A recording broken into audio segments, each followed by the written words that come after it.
Imagine looking at a guy walking past some construction scaffolding and making a conscious decision to stamp that image into your brain forever.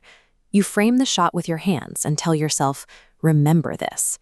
Years later, you can still recall that random street corner with surprising clarity, yet a major event like your high school prom is a total blur. You know you were there, but you can't visualize a single sharp detail. We assume that high emotional stakes automatically trigger our internal recording software. In reality, the emotional weight of a moment often has very little to do with how well we store the visual data. Long-term storage depends on a process called conscious selection.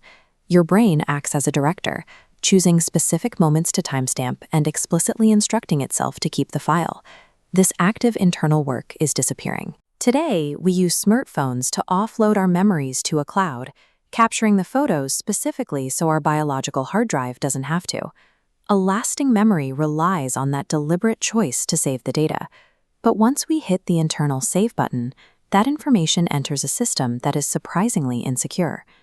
Every memory you possess is the product of a fluid biological process called reconstruction. Brain scans reveal a startling link. The act of remembering the past and the act of imagining the future activate the exact same neural pathways. Because of this shared architecture, your brain doesn't play back a static video file. It uses imaginative spare parts to rebuild the memory from scratch every time you recall it. By reassembling the data on the fly, the brain leaves your history vulnerable to subtle, unnoticed edits. This reconstructive process creates immense risks in high-stakes environments like criminal lineups, where a single memory can decide a life sentence. In the landmark Ronald Cotton case, a victim made a deliberate, conscious effort to memorize her attacker's face during a traumatic assault. During the police lineup, her confidence was absolute. She treated the identification like a multiple-choice test she had studied for, eventually pointing to a man she was certain was the attacker. Decades later, DNA evidence proved the man she identified was innocent. Her memory had been physically contaminated by the lineup process itself. The moment she selected a face from the lineup, that specific image permanently replaced the actual attacker's face in her mind. Human memory behaves like biological evidence at a crime scene. It can be physically altered by the introduction of new information. As the saying goes, the past is more unpredictable than the future. Supreme confidence is no guarantee of accuracy, and we can easily become certain of things that never happened.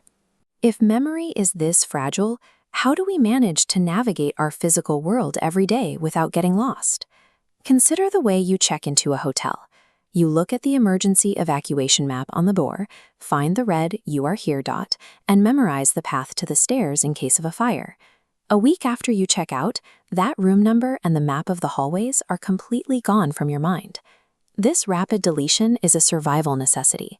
Your brain purges old data to make room for your current environment, ensuring that last week's hotel doesn't clutter tonight's emergency.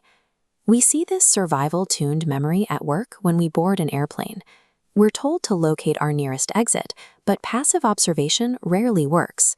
Simply listening to a flight attendant point at the doors isn't enough to encode that data into a brain that prioritizes spatial survival. To lock the memory in, you have to use a biological hack: physical action. By physically turning around in your seat and looking back at the door, you use movement to anchor the spatial coordinate. Memory is a survival instrument of reconstruction, not a passive camera. Mastering it requires us to stop acting like observers and start using physical engagement to anchor our experiences.